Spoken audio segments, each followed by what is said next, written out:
जब राजाओं ने देखा कि राजा द्रुपद तो अपनी कन्या का विवाह एक ब्राह्मण के साथ करना चाहते हैं, तब वे बहुत क्रोधित हुए और एक दूसरे से कहने लगे, देखो तो सही, राजा द्रुपद हम लोगों को तिनके की तरह तुच्छ समझकर अपनी श्रेष्ठ कन्या का विवाह एक ब्राह्मण के साथ कर देना चाहता है।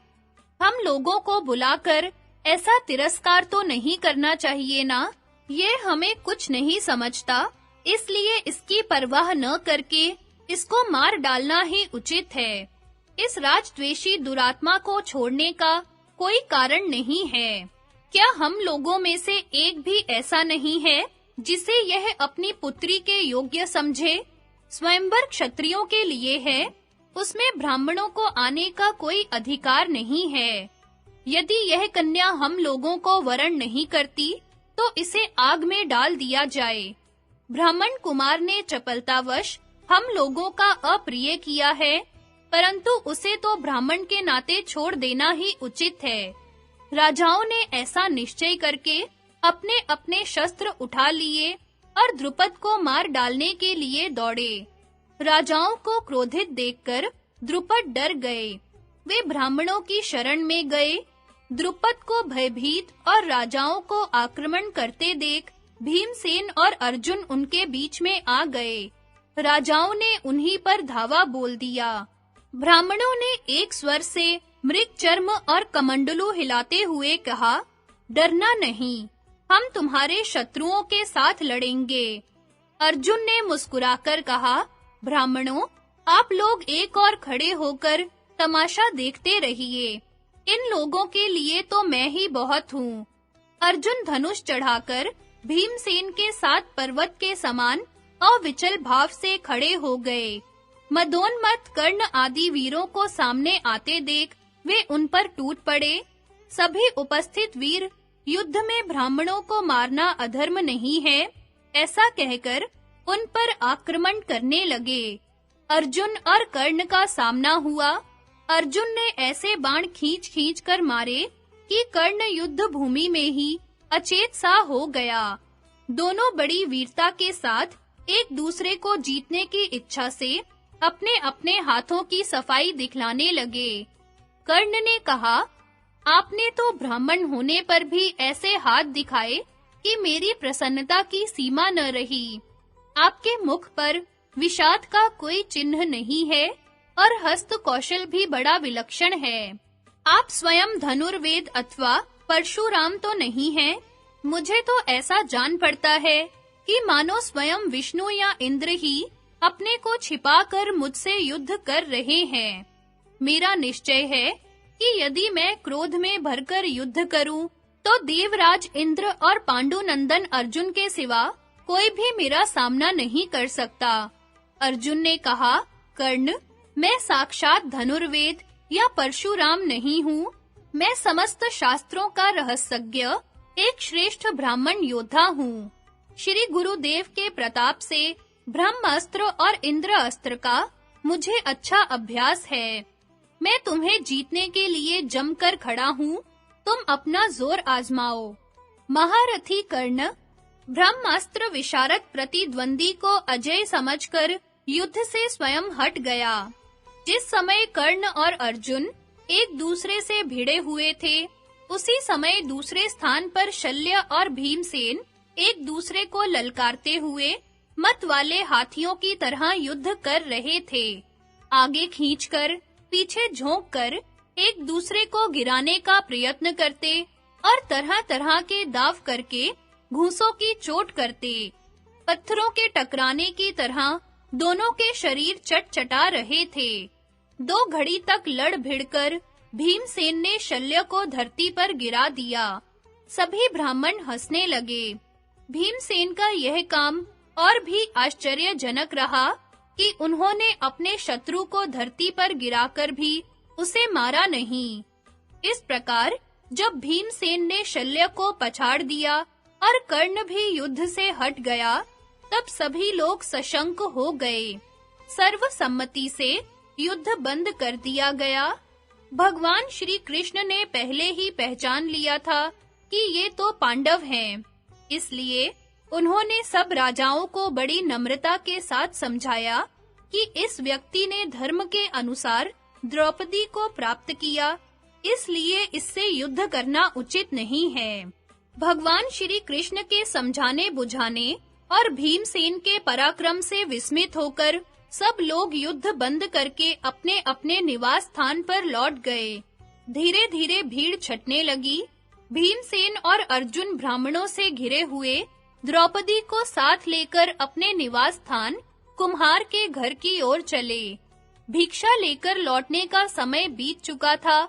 माता कुंती अपने पुत्रों के समय पर न लौटने से तरह-तरह की आशंकाएं कर रही थी। माता के स्नेहमय हृदय का यह स्वभाव ही है। वे एक बार सोचती कि कहीं दुर्योधन आदि धृतराष्ट्र के पुत्रों ने उनका कुछ अनिष्ट तो नहीं कर दिया, कहीं राक्षसों से तो मुठभेड़ नहीं हो गई। उसी समय तीसरे पहर भीमसेन और अर्जुन द्रौपदी को साथ लिए कुम्हार के घर पर आए। कुंती की आज्ञा पर द्रौपदी के विषय में पांडवों का विचार तथा श्री कृष्ण और बलराम से भेंट।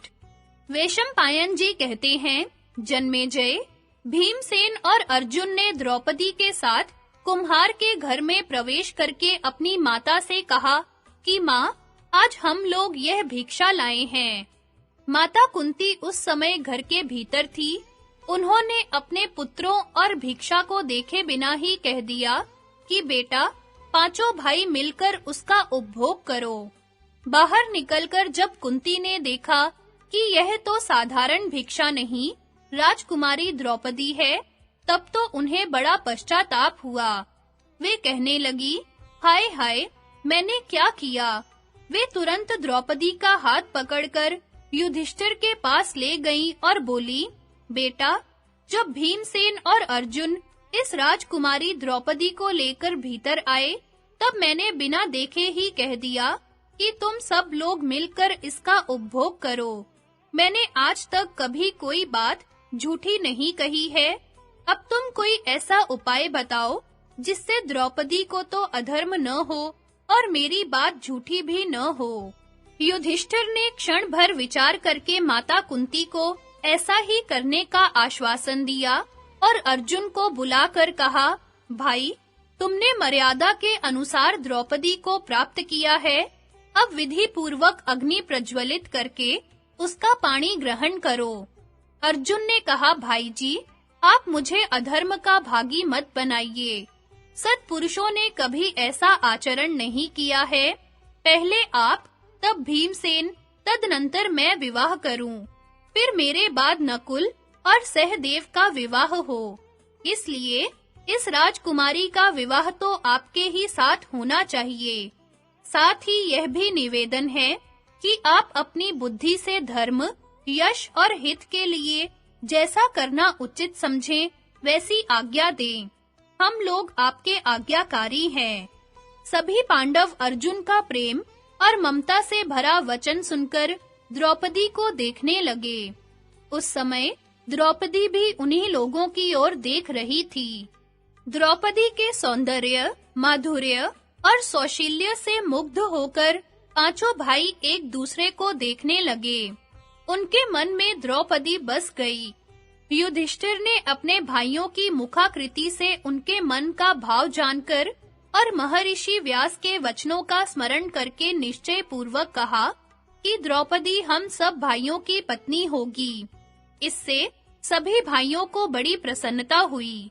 वे अपने मन में इसी बात पर विचार करने लगे।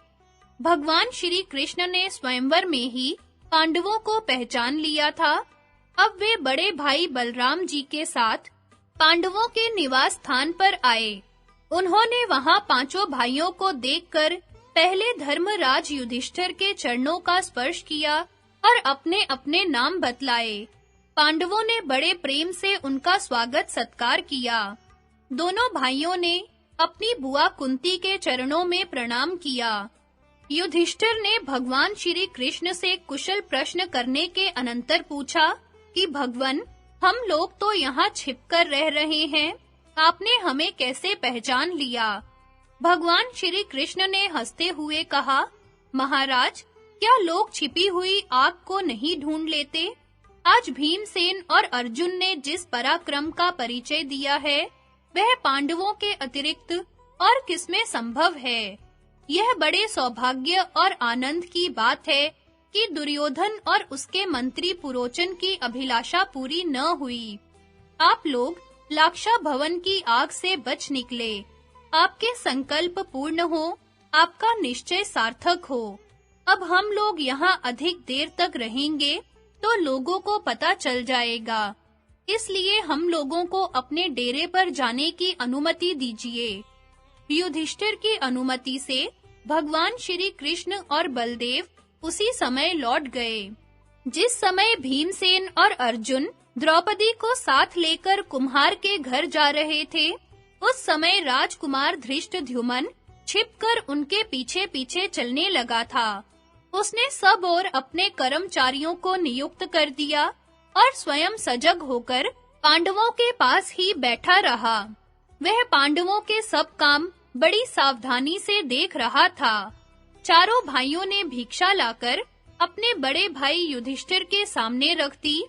कुंती ने द्रौपदी से कहा, कल्याणी, पहले तुम इस भिक्षा में से देवताओं का अंश निकालो, ब्राह्मणों को भिक्षा दो, आश्रितों को बांटो, बचे हुए अन्न का आधा भीमसेन को दे दो, आधे में 6 हिस्से करके हम लोग खा लें। साध्वी द्रौपदी ने अपनी सास की आज्ञा में किसी प्रकार की शंका किए बिना प्रसन्नता से उसका पालन किया।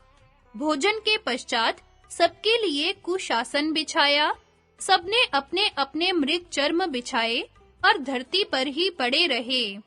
पांडवों ने अपना सिरहाना दक्षिण दिशा में किया। सिर की ओर माता कुंती और पैरों की ओर राजकुमारी द्रौपदी सोईं। सोते समय वे लोग आपस में रथ, हाथी, तलवार, गदा आदि की ऐसी विचित्र-विचित्र बातें कर रहे थे, मानो कोई सेनाधिकारी हो।